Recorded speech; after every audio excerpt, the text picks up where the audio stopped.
तो जॉइंट्स क्या होते हैं? जब दो बोन्स आपस में आर्टिकुलेट करती हैं, यानी ये एक बोन हो गई और ये आपके पास एक दूसरी बोन हो गई, इन दोनों बोन्स के बीच में मूवमेंट होती है by the help of joints. हमारी बॉडी में कितने जॉइंट्स हैं? 360 जॉइंट्स हैं। और कितने टाइप के जॉइंट्स हैं हमारे पास? Types of joints. कितने? फिब्रस जॉइंट, फिर ये हमारे पास हो गया एक कार्टिलेजिनियस जॉइंट, और तीसरा मोस्ट इम्पॉर्टेंट साइनोवियल जॉइंट। अब हम सबसे पहले फिब्रस जॉइंट को डिस्कस करते हैं। तो फिब्रस जॉइंट एक ऐसा जॉइंट होता है जहाँ पे कोई भी मूवमेंट नहीं होती। अब आप सोचें कि कहाँ पे कोई मूवमेंट नहीं होती? स्कल के अंदर ये प्रेजेंट होता है, वहाँ कोई मूवमेंट नहीं होती। आपके जो टीथ्स हैं उसके अंदर ये प्रेजेंट होता है, वहाँ कोई मूवमेंट नहीं होती। तो ये फिब्रस जॉइंट जो है वो आपकी दो बोन्स को होल्ड करके रखता है बाय डेंस कनेक्टिव टिश्यू। उसके अंदर क्या होते हैं? कोलेजिनियस फाइबर्स, कोलेजन का बना हुआ होता है ये, और इसमें कोई भी मूवमेंट नहीं होती। प्रेजेंट कहाँ पर होता है? स्कल में। फिर हम डिस्कस करेंगे कार्टिलेजिनियस जॉइंट। कार्टिलेजिनियस जॉइंट में क्या होता है कि दो बोन्स आपस में आर्टिकुलेट करते हैं बाय हाइलिन कार्टिलेज, यानी इन दोनों के बीच में या तो हाइलिन होगा या फिर क्या होगा? Fibro cartilage. अब आप ये ड्राइंग देखें बुक में, अगर आपको ये नज़र आ रहा है तो ये वाला जो ये आपकी स्टर्नम है, ये आपकी रिब्स हैं। अब इन रिब्स के ये जो ब्लू कलर का ये आपको कार्टिलेज नज़र आ रहा है, ये कौन सा कार्टिलेज है? हाइलिन कार्टिलेज है। ये हमारे पास दो हिप बोन्स है, दो हिप बोन्स के बीच में ये क्या है? Pubis symphysis. यहाँ पे कौन सा जॉइंट प्रेजेंट है? Fibro cartilage. ये क्वेश्चन पूछते हैं। दो वर्टिब्रल डिस्क के अंदर कौन सा कार्टिलेज होता है? Fibro cartilage. और ये लॉन्ग बोन्स हैं, तो लॉन्ग बोन्स में कौन सा कार्टिलेज होता है? Hyaline cartilage. ये भी पूछते हैं। फिर हम डिस्कस करेंगे साइनोवियल जॉइंट। अब हम लोग क्या डिस्कस करने वाले हैं? Synovial joint. ये इम्पॉर्टेंट है। हमारी बॉडी में जितने भी सारे जॉइंट्स हैं वो फ्रीली मूवेबल हैं, यानी उनके अंदर बहुत ज़्यादा मूवमेंट होती है। कई किसी में कम होती है लेकिन किसी में ज़्यादा होती है, लेकिन मूवमेंट होती है। और इन दोनों में से फिब्रस जॉइंट से और कार्टिलेजिनियस जॉइंट से साइनोवियल जॉइंट सबसे ज़्यादा कॉम्प्लेक्स है, सबसे ज़्यादा कॉम्प्लेक्स है। अब ये बना हुआ किसका होता है? अब आप ध्यान से देखिए, ये आपकी एक बोन है, ये आपका दो जॉइंट्स हैं। अब यहाँ से लेके यहाँ तक का ये कैप्सूल होता है, इसको आप क्या बोलते हो? Joint capsule. मैं आपको ये बुक से पढ़ के बता दूँगी ताकि आपको बहुत इजी हो जाए। तो साइनोवियल जॉइंट में आपको क्या मिलेगा? एक जॉइंट कैप्सूल, और यहाँ पर ये जो बोन है ना, इसी के यहाँ पे आपको मिलेगी साइनोवियल मेम्ब्रेन, इधर भी और इधर भी। इसको क्या बोलेंगे आप?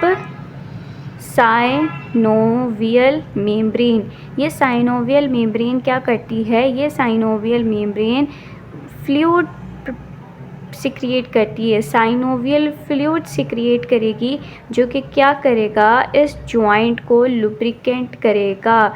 इस जॉइंट को लुब्रिकेंट करेगा मतलब इसमें फ्रिक्शन को प्रिवेंट करेगा। यहाँ पर इसकी वजह से ये कैविटी बन गई है, यहाँ पे ये फ्लूइड सिक्रिएट किया जाएगा, साइनोवियल मेम्ब्रेन ये फ्लूइड सिक्रिएट करेंगी, और साइनोवियल मेम्ब्रेन की वजह से यहाँ पे कैविटी बन गई। इस कैविटी को आप क्या नाम दोगे? Synovial cavity. क्या नाम दोगे? Synovial cavity. अब मैं आपको एक दफ़ा बुक से पढ़ के दिखाती हूँ।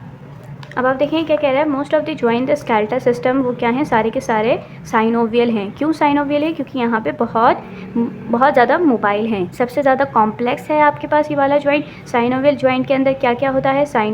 देखिए, जॉइंट कैप्सूल होगी और क्या होगा? साइनोवियल मेम्ब्रेन होगी। ये दो चीज़ें होंगी। और साइनोवियल मेम्ब्रेन क्या करती है? ये क्या करती है? साइनोवियल फ्लूइड को सिक्रिएट करती है। अब जो जॉइंट कैप्सूल है, जो मैंने आपको ये दो बोन्स के बीच में बना के दिखाई है, अब ये दो बोन्स के बीच में तो क्या करेगी? दोनों बोन्स को होल्ड करके रखेगी, the joint capsule hold together the bones and includes the outer part of the joint. और ये बाहर वाला पार्ट है।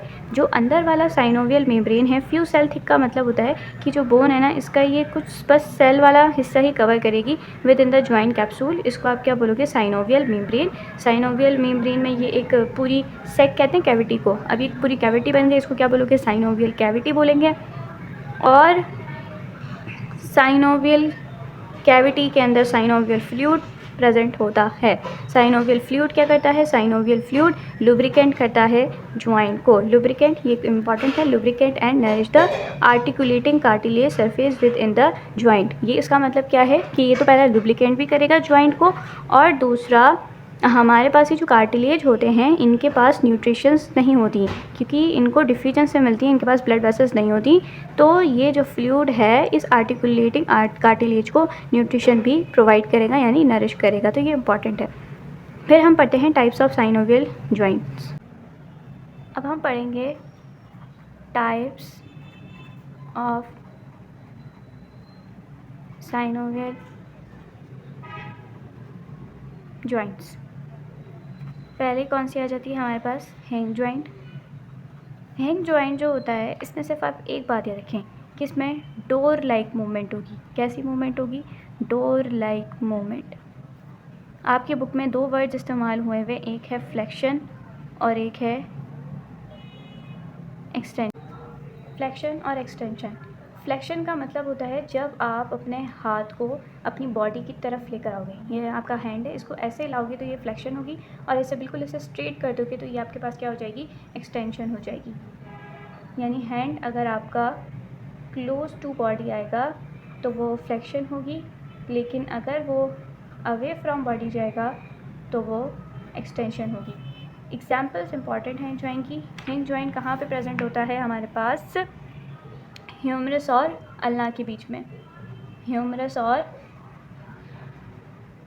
अल्ना के बीच में। ये आपकी ह्यूमरस है बड़ी वाली, ये वाली आपकी ह्यूमरस है, यहाँ पे आपके पास अल्ना आती है। इन दोनों के बीच में कौन सा जॉइंट होगा? हिंग जॉइंट। जॉइंट ट्विस्टिंग मूवमेंट देता है। कैसी मूवमेंट देगा?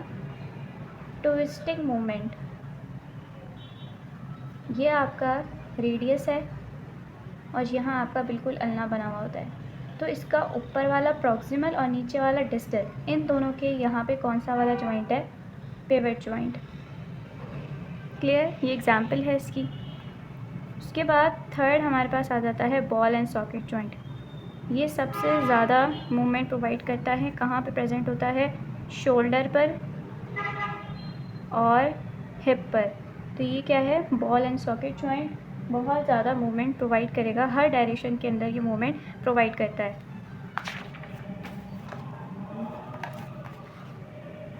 फिर आता है कॉन्डलाइट जॉइंट। कॉन्डलाइट जॉइंट का मतलब क्या है कि कॉन्डलाइट जॉइंट मॉडिफाई है, लेकिन बॉल एंड सॉकेट से थोड़ा सा डिफरेंट है। यानी इसको यूँ बोलेंगे कि ये है तो बॉल एंड सॉकेट जॉइंट, लेकिन स्ट्रक्चरली ये डिफरेंट है। ये भी सारी मूवमेंट्स के अंदर डायरेक्शन करवाता है, movement in all direction. Example क्या है इसकी? इम्पॉर्टेंट है, रेडियो कार्पल जॉइंट या फिर रिस्ट जॉइंट। अगर आप अपना रिस्ट जॉइंट देखें तो यहाँ पर ये हमारी हो जाएगी रेडियस, ये वाली रेडियस है। रेडियस और कार्पल के बीच में जो जॉइंट बनेगा उसे बोलेंगे कॉन्डलाइट जॉइंट। किसके बीच में? रेडियस और कार्पल के बीच में। मैं आपको ड्रॉ करके दिखाती हूँ। ये हमारी होती हैं कार्पल, 6 होती हैं आई थिंक। ये कार्पल होती हैं। इस कार्पल का ये रेडियस से यहाँ आर्टिकुलेट करती हैं। तो इस रेडियस और इन कार्पल के बीच में कौन सा जॉइंट आपको मिलेगा? कॉन्डलाइट जॉइंट। आता है ग्लाइडिंग जॉइंट। ग्लाइडिंग जॉइंट का मतलब बहुत आसान है। Gliding joint is also called the plane joint. इसके अंदर बहुत ऐसी मूवमेंट होती है जैसे स्लाइड करने वाली मूवमेंट होती है, जैसे बेंडिंग हो गई, स्लिप हो गई। यानी ये दोनों ऐसे हैं और बस एक दूसरे के ऊपर स्लिप हो सकते हैं, या तो ऐसे हो सकते हैं या तो फिर ऐसे हो सकते हैं या ऐसे हो सकते हैं, लेकिन ज़्यादा मूवमेंट नहीं होती। सिर्फ कैसी मूवमेंट होगी? स्लिपिंग, या तो ये स्लिप हो जाएंगे एक दूसरे पे या तो फिर बेंडिंग करवाएंगे। तो बेंडिंग मूवमेंट कहाँ कौन से वाले जॉइंट में होती है? वर्टिब्रल कॉलम में। तो ग्लाइडिंग जॉइंट कहाँ पे प्रेजेंट होता है? वर्टिब्रल कॉलम में। और स्लिपिंग रिस्ट, ये जो आपकी रिस्ट है ना बस ऐसे स्लिपरी होती है। तो ये रिस्ट, ये जो आप करके दिखा रहे हो ना, ये आपके पास कॉन्डलाइट जॉइंट है। ये रेडियस और कार्पल के बीच में हो रहा है, ये दो कार्पल्स के बीच में नहीं हो रहा। दोनों जो आपकी जो रिस्ट है ना, ये आपके दो कार्पल्स के बीच में हो रहा है। तीनों कार्पल्स के बीच में जो जॉइंट बन रहा है उसको आप कह रहे हो ग्लाइडिंग जॉइंट। ये प्लेन जॉइंट है, इसमें हल्की सी स्लिपनेस हो रही है। जो आप ऐसे घुमाए जा रहे हो इसको बार बार, वो रेडियस और कार्पल के बीच में बन रहा है, जिसे आप रिस्ट जॉइंट बोलोगे। फ़र्क समझ आ गया? रिस्ट जॉइंट का मतलब अलग है, ओके। और ये जो आप ऐसे कह रहे हो ये आपके पास रेडियस और कार्पल के बीच में बनता है, और ग्लाइडिंग जॉइंट जो है वो दो कार्पल्स के बीच में बनता है। क्लियर? अगर हम आपको यहाँ पे दिखाएं तो ये ह्यूमरस और अल्ना के बीच में कौन सा जॉइंट बनता है? Hang joint. ग्लाइडिंग जॉइंट क्या होती है? ये आपका क्लेविकल है, यहाँ पे इतनी ज़्यादा मूवमेंट नहीं होती, सिर्फ स्लिपरी मूवमेंट होती है, जिससे आपने आगे बढ़ गए पीछे हो गए, तो ये ग्लाइडिंग मूवमेंट है। पिवट जॉइंट आपके कहाँ पर होता है? ये अटलास और एक्सिस कहते हैं C1 को, मतलब सर्वाइकल वर्टिब्रा, सर्वाइकल है नेक रीजन में जो जॉइंट बनता है, जिससे आप अपनी नेक है उसको आगे पीछे करते हो, वहाँ पे पिवट जॉइंट होता है। दूसरा इलिप्सॉइड जॉइंट होता है, ये थंब में भी होता है। और सेडल जॉइंट ये ऐसे मेटाकार्पल्स के बीच में होता है, और बॉल एंड सॉकेट जॉइंट्स कैपिला और ह्यूमरस के बीच में होता है। सो अगर हम इसको 1 मिनट के लिए रिवाइज करें तो टाइप्स ऑफ साइनोवियल जॉइंट बहुत ज़्यादा इंपॉर्टेंट है। सिर्फ कुछ एग्जांपल्स आपसे पूछता है। हैंग जॉइंट जो है वो डोर लाइक मूवमेंट होती है, कहाँ पे प्रेजेंट होता है? ह्यूमरस और अल्ना के बीच में। ये डोर लाइक मूवमेंट पूछता है और ह्यूमरस अल्ना के बीच में होता है। पिवट जॉइंट जो होता है वो ट्विस्टिंग मूवमेंट होती है, कहाँ पे प्रेजेंट होता है? सर्वाइकल्स में भी, और अगर आप अपनी नेक को राउंड घुमाओगे तो वहाँ पे भी प्रेजेंट होता है, यानी सर्वाइकल में भी प्रेजेंट होता है। Ball and socket joint shoulder और हिप जॉइंट के अंदर प्रेजेंट होता है। कॉन्डलाइट जॉइंट सारी मूवमेंट के अंदर आप डायरेक्शन में मूव कर सकते हो, तो कहाँ प्रेजेंट होता है? रेडियस और कार्पल के बीच में। ग्लाइडिंग जॉइंट कौन सी मूवमेंट देता है? स्लिपिंग और बैंडिंग। प्लेन जॉइंट होता है तो बैंड कर रहा है तो वर्टिकल कॉलम है, और स्लिप है तो दो कार्पल्स के बीच में। ये हमारे पास जॉइंट था। अब नेक्स्ट वीडियो में हम लोग डिस्कस करेंगे मसल्स को।